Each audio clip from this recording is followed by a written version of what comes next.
Jangan lupa like, komen, dan subscribe channel YouTube TVRI Bengkulu dan nyalakan lonceng notifikasinya. Balik lagi di Opini Obrolan Pagi ini. Pemirsa, masih dengan tema yang sama nih, yaitu cita rasa yang menjanjikan, dan masih bersama dengan Mbak Esti. Oke Mbak, melanjutkan tadi yang sempat terpotong. Di balik kesusahan ada kemudahan. Ada kemudahan, luar biasa sekali. Nah ini karena jeli juga ya Mbak ya. Gimana nih mensiasatinya, orang nggak bisa keluar, nggak mungkin mampir nih ke kedai Mbak gitu ya. Caranya Mbak yang menghantarkan pada saat itu. Nah ini berarti timnya juga solid banget nih kayaknya nih. Iya benar. Ini bicara tentang tim nih, gimana bisa membina tim akhirnya bisa solid seperti itu dan siap siap berjuang bersama. Kalau bicara tim, bagaimana membangun kesolidan itu sebenarnya belajar sambil belajar juga. Kita menemukan masalah di setiap waktunya kan. Misalnya ini bangun pas kita ada tim, ternyata masalah yang muncul akan berbeda sebelum kita nggak punya tim. Jadi kita belajar bagaimana caranya supaya tim ini solid, bisa dengerin arahan kita, bisa kompak, bisa sesuai dengan job desk dia. Ya kita belajarnya tuh, kalau dulu saya belum ada gurunya atau mentornya, saya belajar sendiri, saya mikir sendiri gitu caranya. Seadanya, bener atau enggak, saya juga nggak tahu apa yang saya lakukan itu bener apa enggak.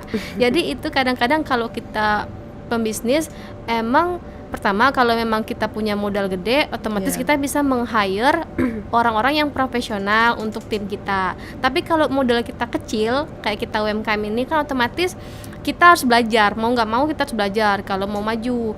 Nah belajar itu supaya dapat mentornya, ketemu mentor atau ininya tuh bisa di komunitas atau di kalau di komunitas itu kan lebih banyak free. Kalau kita di tempat yang ada untuk pemateri bener-bener kan kita harus bayar. Jadi kalau misalnya kita yang bisa dananya yang di free gitu, kemampuan kita di sana, kita gabung di komunitas. Ntar kita sharing sama teman-teman yang udah lebih duluan gitu ya. Jadi ketika kita belajar itu sebenarnya kita memangkas waktu kita untuk gagal. Seperti misalnya saya bangun tim seperti ini. Oh seharusnya nggak gini caranya, tapi karena saya nggak tahu dan nggak belajar, saya coba cara ini, ternyata gagal dan itu udah makan waktu. Tapi kalau kita belajar, kita tanya, jangan seperti ini, kata teman kan nanti akan seperti ini. Berarti kita sudah memangkas waktu untuk kita tetap jalan bagus. Kalau tadi kan kita trial error namanya kan, makin lama tetap kita akan sukses, tapi jalannya lama. Tapi kalau kita belajar, otomatis kita memangkas waktu yang lama tadi, lebih cepat jadinya. Itulah fungsi belajar. Jadi itu bangun tim segala macam juga.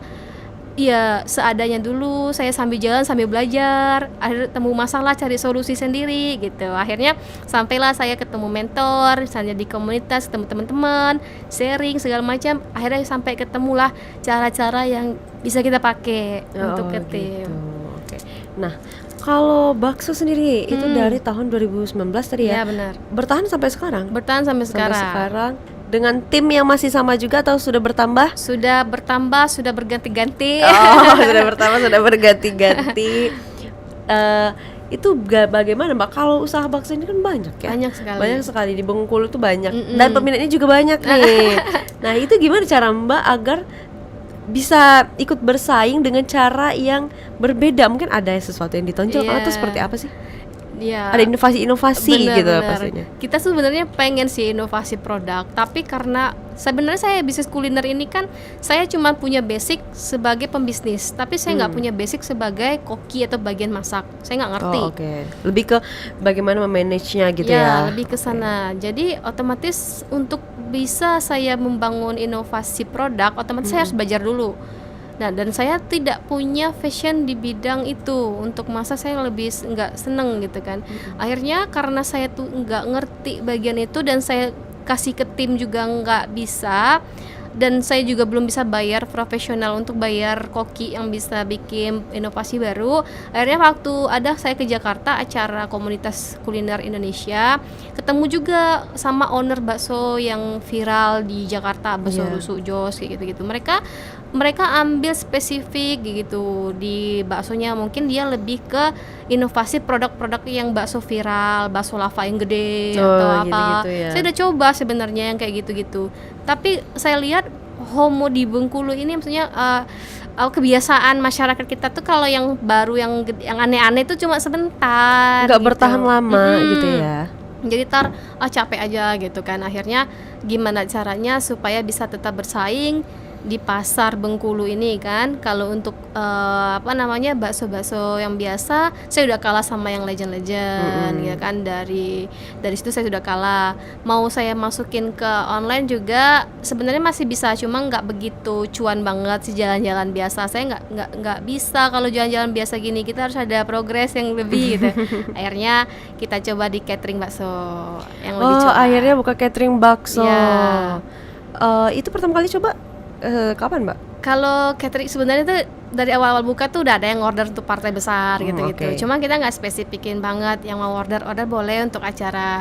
Makin lama tuh makin ada gitu dari kantor-kantor, dari apa ada. Cobalah kita spesifikin aja lah. Jadi kalau orang cari cateringan bakso ke kita juga kasih promonya, misalnya caranya seperti apa, kemudian benefitnya apa kalau order catering ke kita gitu, yang nggak ada di tempat lain gitu. Kalau orang lain kan misalnya order bakso dalam partai besar, mereka cuman ya udah ngasih aja blog gitu, atau ada karyawan satu nggak pramusajinya di sana, ada kadang enggak kayak gitu-gitu, dan kadang-kadang nggak tahu penataan pramusajinya seperti apa, pelayanannya ke klien kita kayak mana. Nah kita bikin mulai dari promonya, cara ordernya, kemudian manfaat benefit kalau order bakso sama kita. Nah ini saya mau sebarkan promosi sebenarnya dalam waktu dekat untuk catering bakso. Jadi setiap orderan catering bakso dengan minimal 300 porsi itu biasanya akan dapat 1 magic com kayak gitu. Wow. Ini ibu-ibu pasti akan tertarik sekali ini. Lumayan kalau pagi pengantin baru kan. Oh iya bener. Jadi hitung-hitung hadiah lah ya. Iya, saya rencananya mau saya promoin seperti itu, tayang di Februari pas kampanye. Okay. Oh, luar biasa. Cari momen kan. Cari momen, benar. Nah, kalau catering bakso di Bengkulu sendiri itu pesaingnya sudah banyak, belum terlalu kayaknya. Belum banyak kalau catering, dia bisa order di tempat-tempat yang jualan bakso, tapi ibaratnya mereka kan enggak spesifik catering. Nah saya spesifikin banget catering. Jadi ketika orang-orang nyari di media sosial, di Google, cari catering bakso, udah jelas muncul branding kita kayak gitu. Oh iya benar. Benar sekali, tinggal di search aja nanti ketemu. Ini kan kekuatan media sosial. Iya benar. Nah itu ini udah jeli artinya, udah 2 kali nih, udah waktu COVID, terus sekarang berinovasi dengan catering. Iya benar. Itu bagaimana Mbak untuk mendapatkan ide-ide itu? Untuk mendapatkan ide-ide kita nggak tahu dari mana, dari Allah. Karena memang kalau seorang pembisnis kan pertama dia harus sering cari referensi, harus terus cari pembaruan, harus bisa berpikir supaya tetap surfing dia, bisnisnya ini tetap jalan. Bertahan itu kan dalam artian kadang-kadang jatuh bangun kita di bisnis itu biasa. Cuma bagaimana caranya kita tetap jalan itu yang harus kita terus cari caranya. Oke, baik. Nah, bagaimana caranya nanti kita sambung lagi ya Mbak ya. Kita jeda sebentar. Untuk pemirsa jangan kemana-mana, tetaplah bersama kami di Opini Obrolan Pagi ini.